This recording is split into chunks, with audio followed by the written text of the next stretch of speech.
Hey everyone, welcome back to Raksha unplugged. कैसे हैं आप लोग? तो आज के इस वाले पॉडकास्ट में बहुत सारी बातें मुझे करनी है।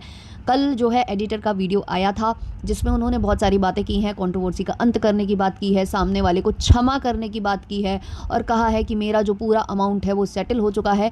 लेकिन एक प्रश्न वहाँ भी उठता है कि भाई ये अचानक से ऐसा कुछ कैसे हो गया, सब कुछ एकदम से क्यों खत्म हो गया। रिएक्शन चैनल वालों को, जिनको इन्होंने थैंक यू बोलना भी सही नहीं समझा था, जब लताड़ लगी तो उनको भी थैंक यू बोला है। तो बहुत सारी बातें हैं जो अजीबोगरीब लगी हैं इनकी वीडियो में, उसको डिस्कस करेंगे। इसके अलावा थोड़ा बहुत हम लप्पू लप्पी को भी डिस्कस करेंगे और जगत दीदी का आज मैं एक वीडियो डिस्कस करना चाहती हूँ और वो ज़रूर मैं करूँगी। तो ये सारी चीज़ें इस वाले पॉडकास्ट में मैं डिस्कस करूँगी। इसके अलावा मुझे एक मिमिक्री वीडियो बनाना है लप्पी का, जो कि आएगा रक्षा सेज पर, तो उसको भी सब्सक्राइब करके रखना और उस पर मैं लाऊंगी मिमिक्री वाला वीडियो। और हाँ, मुझे आप लोगों से एक बात पूछनी है। एक्चुअली मैंने कल एक बहुत बहुत मस्त मूवी देखी है, इतनी मस्त मूवी मुझे वो लगी। वो घरेलू महिलाओं से ही संबंधित है। शादी करने के बाद एक महिला कैसे परेशानी झेलती है, उसका पति उसे बात बात पर मारता है, जबरन बिना किसी बात पर ही मार देता है कई बार तो उसको वो कैसे डील करती है और कैसे वो इन सब चीज़ों से अपने आप को निकाल पाती है। वो जो मूवी मैंने देखी है ना, वो मतलब मेरे दिमाग में इतनी बैठ गई है कि बहुत मेरा मन है कि मैं आप लोगों को उस मूवी की स्टोरी सुनाऊं। तो अगर आप लोग इंटरेस्टेड हो तो आप लोग बताना, तो उसकी स्टोरी मैं सुनाऊंगी। बहुत ही अच्छी मूवी है।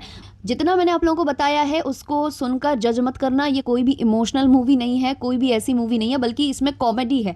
तो मुझे बहुत अच्छी ये मूवी लगी है और साउथ की मूवी है और बहुत ही कम लोगों ने देखी होगी। मुझे लगता है मेरे सब्सक्राइबर्स में से 10% लोग भी मुश्किल होंगे जिन्होंने वो मूवी देखी होगी, क्योंकि वो साउथ की मूवी है और वेल नोन एक्टर्स नहीं है उसमें, तो इसलिए मुश्किल है कि वो आप लोगों ने देखी हो। तो आप लोग बताना अगर आप लोग सुनना चाहते हो वो स्टोरी, तो कमेंट सेक्शन में। चलिए शुरू करते हैं आज का पॉडकास्ट। तो कल भाई एडिटर का एक वीडियो आया और आप लोगों ने सुना ही होगा कि मैंने अपने पॉडकास्ट में कई बार बोला है कि उसको ढंग से बोलना नहीं आता है, वो ढंग से बोलता नहीं है, बहुत अटक अटक कर बोलता है, वो अपनी चीज़ों को अच्छे से रख नहीं पाता है और इसीलिए उसकी स्टोरी हमें क्लियर नहीं होती है कि वो क्या बोलना चाह रहा है।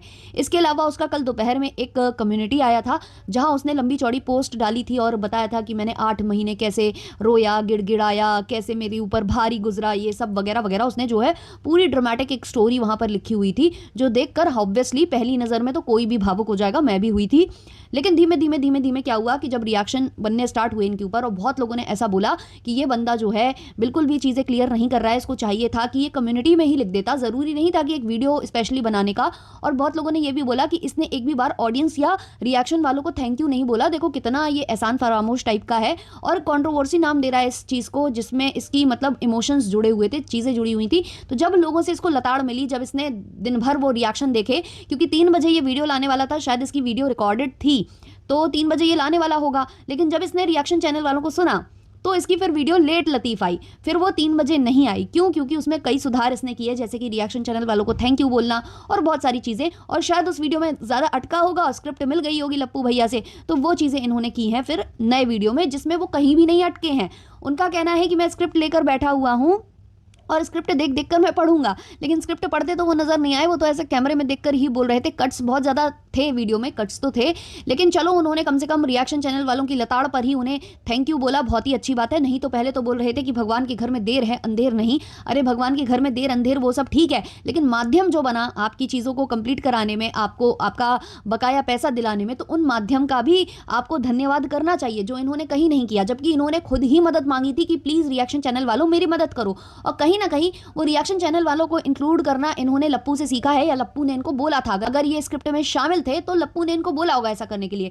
अब ये चीजें ना बार बार इसलिए लग रही हैं क्योंकि टोना सिंह टोनू का इसमें जबरन का प्रमोशन हुआ है। टोना सिंह टोनू खुद निकल कर भी आए हैं, वो चाहते तो इसके बाद भी निकल कर नहीं आते, वो चाहते तो बैक पैनल इनको पैसे भेज देते और चीज़ें वहीं सॉर्ट आउट कर लेते। इतने सारे क्रिएटर्स उसमें मिले थे, लप्पू था और जो है निक्की थी, इनसे बात करके चीज़ें सॉर्ट आउट की जा सकती थी और अंदर ही अंदर मामला सॉल्व कर लेते। ये चाहते पैसे भेजते और निक्की से बोलते कि उससे बोलो कि अब वो आगे हम लोगों के बारे में कुछ ना बोले, रिकॉर्डिंग ना डाले या कुछ भी नहीं डाले। कितनी सारी ऐसी कॉन्ट्रोवर्सीज हुई हैं जिसमें जब सॉर्ट आउट हो गया अंदर अंदर, अभी लप्पू की ही रिसेंट कॉन्ट्रोवर्सी आप देख लीजिए जो कि स्वैगी सिंह राजपूत के साथ हुई थी, तो इन्होंने अंदर अंदर बात कर ली थी, उसके बाद फिर इन लोगों ने सॉरी वाले वीडियोज़ बना दिए थे और फिर ये चीज़ें नहीं की थी। इन्होंने आगे आगे कुछ चीज़ों को बढ़ाया ही नहीं था। तो ऐसे चीज़ें की जा सकती थी, पैसे देने के बाद शांति पकड़ी जा सकती थी। लेकिन टोना सिंह टोनू ने क्या किया, टोना सिंह टोनू ने पहले वीडियो बनाकर खुद को सामने लाया और उसके बाद भी वो लगातार पैसे देने के बाद भी वीडियो वीडियो वीडियो वीडियो खेलते रहे। क्यों? क्योंकि इनको करवाना था प्रमोशन। और ये चीज़ तो मैं पहले ही से बोल रही हूँ कि जब से ये स्टूडियो वाला नाटक हुआ है ना कि पासेस आपको वहाँ से मिलेंगे वहाँ से मिलेंगे,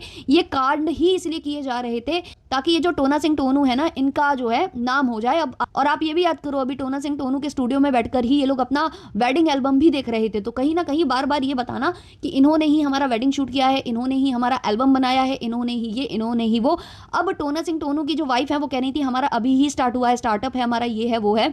और लप्पू बोल रहे हैं कि हम इस साल से जुड़े हैं, वो बहुत पहले से काम कर रहे हैं। बहुत ज़्यादा कंफ्यूजन इन लोगों ने क्रिएट किया हुआ था। और कल जब आया है एडिटर, जो वो खर्रे वर्रे लेकर आया था, बोल रहा था ये बोलूँगा वो बोलूँगा, और उसके बाद उसने कहा कि अब मेरा कोई भी अमाउंट उनके पास नहीं है, मेरा कोई भी पैसा अब उनके पास नहीं है, मुझे सारा पैसा मिल चुका है, सारा अमाउंट मेरा सेटल हो चुका है। अभी मैंने रीसेंट कमेंट्स नहीं देखे हैं, लेकिन कल इनके चैनल पर बहुत सारे ऐसे कमेंट्स थे कि तुमने ईएमआई का क्लियर नहीं किया, क्योंकि 60,000 रुपये तो तुम्हारा मेहनताना था, उसके अलावा जो ईएमआई चल रही थी, जो तुम्हारे कार्ड पर इन लोगों ने टीवी लिया हुआ था तो उसकी ईएमआई चल रही थी, उसका क्लैरिफिकेशन क्यों नहीं दिया तुमने कि वो अभी अमाउंट बाकी है या नहीं है, उसको लेकर कुछ क्यों नहीं बोला। तो नीचे जो है कमेंट्स थे इस तरीके के, लेकिन इन्होंने तब तक उसमें कोई रिप्लाई नहीं दिया था। अब अगर रिप्लाई दिया हो तो आप लोग मुझे बताना, आप लोगों ने अगर देखा हो वो सब चीज़ें। तो ईएमआई का इन्होंने कुछ क्लियर नहीं किया। इसके अलावा इन्होंने कहा कि इस कॉन्ट्रोवर्सी को मैं यहीं ख़त्म करता हूँ। तो ये कॉन्ट्रोवर्सी तो कुछ थी ही नहीं, ये तो एक जेन्युइन मुद्दा था, जो आपकी परेशानी थी वो आपने शेयर की थी।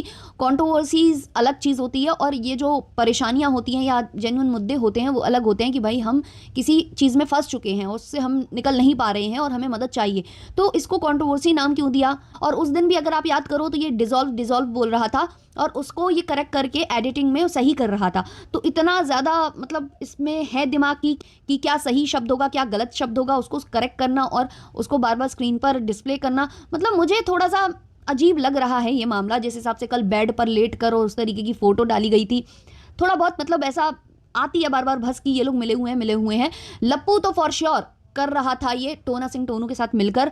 अब इसमें एडिटर मिला हुआ था या नहीं, बड़ा कंफ्यूजन है। लेकिन एडिटर ने कल कुछ और बातें की हैं, जैसे कि उसने नाम वाली जो रिवील वाली बात की है कि मैं नाम अब रिवील नहीं करूंगा क्योंकि मेरे पैसे मिल चुके हैं। लेकिन शुरुआत में उसने एक छोटी सी रिकॉर्डिंग शेयर की। पहली बात तो वो रिकॉर्डिंग भी शेयर करने की जरूरत नहीं थी अब जब तुम्हारे पैसे मिल चुके थे, और उस रिकॉर्डिंग से कुछ साबित भी नहीं हो रहा था किसी से, ना तो मुझे वो वॉइस उतनी मिलती दिखाई दी, स्पेशली लप्पू की वॉइस तो वो नहीं थी। दूसरा, इन्होंने फिर बोला कि आप लोग नाम पूछ रहे हो, अब नाम तो मैं नहीं बताऊंगा, लेकिन ज़्यादातर लोग जान चुके हैं कि वो कौन है, तो आप लोग कमेंट सेक्शन में लिख सकते हैं क्योंकि वो लोग खुद निकल कर आ गए थे, वीडियो बनाने लगे थे। तो एक तो होगा टोना सिंह टोनू। उसके बाद फिर वो बोलता है कि जो 1 मिलियन सब्सक्राइबर्स वाला जो एक इसमें एक क्रिएटर इन्वॉल्व था, तो वो भी खुद निकल कर आ गए, उन्होंने भी वीडियो बना दिया है। तो वो दूसरा हो गया लप्पू। अब तीसरे एक और क्रिएटर की इन्होंने बात की है। इनका कहना है उसकी भी थोड़ी थोड़ी गलती थी, उसकी भी थोड़ी थोड़ी गलती थी, इसीलिए उनका भी नाम आ रहा था। तो अब ये जो तीसरा क्रिएटर है वो कौन है। ज़्यादातर लोगों को तो लग रहा है कि वो निक्की है, क्योंकि इन्होंने जो स्टोरी सुनाई थी उस हिसाब से निक्की ने इनको निकाल दिया वहाँ से, और क्योंकि ये किसी से पैसे मांग रहे थे तो उसके कहने पर निक्की ने निकाल दिया है। और भी बातें कुछ जो निक्की के साइड से निकल कर आई थी, अगर आप तार से तार जोड़ो तो वो कहीं ना कहीं निक्की है तीसरा क्रिएटर, मेरे हिसाब से अभी तक जितना समझ में आ रहा है। बट जिस हिसाब से ये रचना रच रहे हैं और जिस हिसाब से ये लोग एग्जीक्यूट कर रहे हैं, जैसे कि कहा गया कि 15 दिन तक हम वेट करते हैं, 15 दिन तक अगर वो कोई कम्युनिटी छोड़कर बाकी सारे वीडियोस डिलीट नहीं करते हैं, प्राइवेट नहीं करते हैं, तो हम भी नहीं करेंगे। अगर वो कर देते हैं तो 15 दिन बाद हम भी कर देंगे। इतना दिमाग इस बंदे में है ना, क्योंकि जितना ये रिकॉर्डिंग और ये सब जो कुछ भी किया है, दिमाग होगा तभी तो बंदा कर रहा है ना, या फिर मिला हुआ है कोई और दिमाग दे रहा है। बहुत सारे प्रश्न चिन्ह यहाँ लगाए हैं इसने, एडिटर ने। ये जिस हिसाब से पहले बोल रहा था, जिस हिसाब से अटक अटक कर बोल रहा था, जिस हिसाब से आपने इसकी कैमरा क्वालिटी देखी है, बहुत सारी चीज़ें देखी हैं, कल वाले वीडियो में वो बिल्कुल अलग लग रहा था, बहुत ज़्यादा अलग लग रहा था। अगर आपने नोटिस किया हो तो आप लोग भी बताना।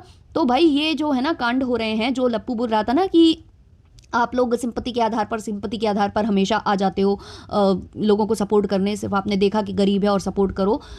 तो ये बात तो लप्पू की सही है, लेकिन लप्पू ने खेला भी तो उसी अकॉर्डिंगली है ना, उसी स्क्रिप्ट के आधार पर आपने खेला हुआ है। और ऐसी एक स्क्रिप्ट जो है माताजी को पकड़ा दी गई थी, जो कल माताजी काफ़ी कुछ बोल रही थी, आप लोगों को याद हो कि उन्होंने छोटी बहू की तारीफ और बड़ी बहू को शेड किया था, जिस पर उन्हें काफ़ी गालियाँ पड़ी, काफ़ी ज़्यादा उनको लताड़ लगी है कॉमेंट सेक्शन के नीचे। और फिर कल वो आ गई लाइव। अब लाइव में भी माताजी ने इसी तरीके की बातें की हैं कि आप लोग ऐसे कॉमेंट मत किया करो, आप लोग ऐसे वीडियो मत बनाया करो, आप लोग ऐसी बातें मत किया करो, आप लोगों के बातें करने से हमारे घर में फूट डल सकती है, हमारे घर में ये हो हो सकता है हमारे, अरे माता जी अगर आपको इतना डर है तो ऐसी बातें या तो आप ना करो वाईटी के ऊपर, है ना, ये सारी जो स्क्रिप्ट आपका बेटा देता है मत बोला करो ये सब आकर वाईटी के ऊपर। और अगर आप बोलती हो कोई चीज़ तो फिर सुनने के लिए भी तैयार रहा करो। और अगर आपको इतना बुरा लगता है, आपको लगता है कमेंट सेक्शन से आपका घर बर्बाद हो जाएगा, या कमेंट सेक्शन से जो है आपके घर में फूड डल जाएगी, या रिएक्शन बनने से आपके घर में फूड डल जाएगी, तो एक काम क्या करो, ऑप्शन आता है वाईटी में अनलिस्टेड वे में अपलोड करने का या प्राइवेट वे में अपलोड करने का, तो प्राइवेट रखा करो अपने वीडियोस। नहीं प्राइवेट मत रखा करो, अनलिस्टेड रखा करो, क्योंकि अनलिस्टेड वाले ना शेयर हो जाते हैं। तो अनलिस्टेड में वीडियो अपलोड कर दिया करो और फिर उसको ना अपने घर वालों के व्हाट्सएप नंबर पर शेयर कर दिया करो, तो केवल वही देख पाएंगे ये, और वो लोग कमेंट करेंगे भी तो किसी और को दिखेगा नहीं, तो आपके घर में फूट नहीं डलेगी। मतलब सेंसलेस बातें करने में पीएचडी कर रखे हो क्या आप लोग हैं? मतलब कुछ भी करोगे, कुछ भी बोलोगे और फिर उम्मीद लगाओगे कि सामने से कुछ ना मिले, ये कौन सा तरीका होता है भाई? है तो इन्होंने कल अपने आप को फिर से वही अपनी ज्ञानता के जो झंडे हैं वो लहराए कि मैं तो शुरू से ऐसी ही हूँ, जो लोग मुझे शुरू से देख रहे हैं आप लोगों को पता है, मैं जो होता है मैं मुंह पर बोल देती हूँ, जो मुझे ठीक लगता है वो मैं बोल देती हूँ। बड़ी बहू नहीं आई तो मुझे लगा तो मैंने बोल दिया, और हाँ बड़ी बहू इसलिए नहीं आई क्योंकि जो सेल चल रही है खीशों पर या डिपकार्ट पर या जहाँ जहाँ भी चल रही है, अभी ही तो मौका है, अभी वो काम नहीं करेगी सेल में, वो ये सब प्रमोशन नहीं करेगी तो कैसे उसका काम चलेगा, कैसे जो है उसके पीपी से उसको लाखों की अर्निंग होगी। और वैसे भी कल लप्पी आई ही थी और उसने कहा भी है कि सिर्फ हम ही मेहनत करते हैं, कल बोलकर भी वो गई है, क्योंकि पतिदेव तो चले गए थे, शिवा ने इनको छोड़कर गालियां भी खिलवा दी, और जो है पीपी भी वही कर रही है, मेहनत भी वही कर रही है। तो इसी चीज़ को लेकर मैं बनाऊंगी मिमिक्री वाला वीडियो जो कि रक्षा से इस पर आएगा, उसका आप लोग इंतजार करना। अब हम थोड़ा सा जगत दीदी पर भी आ जाते हैं। अब जो जगत दीदी है ना, वो जो कांड करती हैं फिर उनको बोला जाता है तो बहुत उनको कष्ट हो जाता है। जगत दीदी भी प्रमोशन करने आई थी एक्चुअली, जब भी इनके ऐसे थंबनेल आ जाते हैं ना तो मैं समझ जाती हूँ कि ये प्रमोशन करने आई हैं, बट इनको शर्म नहीं आती क्या? थंबनेल पर लिखी हैं तब मैं थक कर हार गई, तब लिखा है अब की जगह, अब मुझे सहारा मिल गया, है ना, सहारा मिल गया। पीछे डेकोरेशन ऐसी है जैसे शादी वाली डेकोरेशन। फिर नीचे लिखती हैं घर में सजावट शुरू हो गई। आगे लिखती हैं टाइटल में सारे दरवाजे बंद हो गए और मैं पूरी तरह से हार गई, डूबते को तिनके का सहारा। और इस तरीके का थंबनेल ये डिजाइन किया हुआ है जैसे कि फिर से इनकी शादी हो रही है। मतलब इतना मतलब ऐसा मुद्दा हो चुका है ना ये जगत दीदी की शादी, मतलब इनको लगता नहीं है कि मजाक बनकर रह गई हैं, ये शादी के नाम पर मजाक हो रहा है इनका। इन्होंने कहीं ये बोलती हैं कि मैंने तोड़ दी, सामने से पता चलता है कि उस बंदे ने खुद मना कर दिया था, वो समय मांग रहा था और ये समय देने को तैयार नहीं थी। इतनी चीजें हो चुकी हैं, उसके बावजूद इन्हें अपना मजाक बनाने से फुर्सत नहीं है। इनको लगता है कि शादी वाला थंबनेल डालेंगे बस व्यूज आ जाएंगे, फिर चाहे लोग हमें 10 गालियां दें, चाहे हमारा 10 मजाक बनाए कि शादी के लिए बोराई पड़ी है, शादी के लिए ये पड़ी है वो पड़ी है, इनको कोई फर्क नहीं पड़ता। इनके थंबनेल ऐसे ही आएंगे क्योंकि अंदर प्रमोशन किया हुआ था ना, तो उस पर व्यूज आने जरूरी थे और वो प्रोडक्ट सेल होना जरूरी था, तो बस थंबनेल पर शादी चिपका दो। जब भी जगत दीदी की शादी होती है तो व्यूज आ जाते हैं। मतलब क्या करती हैं ये लोग, इनको मतलब मुझे ये लगता है यार क्यों मजाक का पात्र बनवाते हो अपने आप को, लेकिन नहीं, इनको तो ऐसे ही खेलना है। और फिर इनको कुछ बोल दिया जाए तो आ जाएंगी लाइव में धमकी भरी उंगलियां दिखा दिखा कर लोगों को धमकाने लग जाएंगी। तो ये जो इनका बिहेवियर है मुझे बिल्कुल पसंद नहीं आता, और इस तरीके की थंबनेल टाइटल ये करके कोई बहुत अच्छी इज्जत नहीं कमा रही है, और फिर जब इनकी बेइज्जती की जाती है तो बुरा लगता है, और इनके कुछ मतलब सपोर्टर्स और जो भी लोग हैं उनको भी बुरा लगता है। बट खुद ये अपना मजाक खुद बनवाती हैं, और आज के थंबनेल और वीडियो से ये चीजें साबित हो रही हैं। तो ठीक है, इस वाले पॉडकास्ट को मैं और ज़्यादा नहीं खींचूंगी, इतना ही रखूंगी, और आप लोग कमेंट सेक्शन में बताना कि आपको क्या वो मूवी की स्टोरी सुननी है। चलिए मिलते हैं नेक्स्ट वाले पॉडकास्ट में, तब तक के लिए बाय बाय।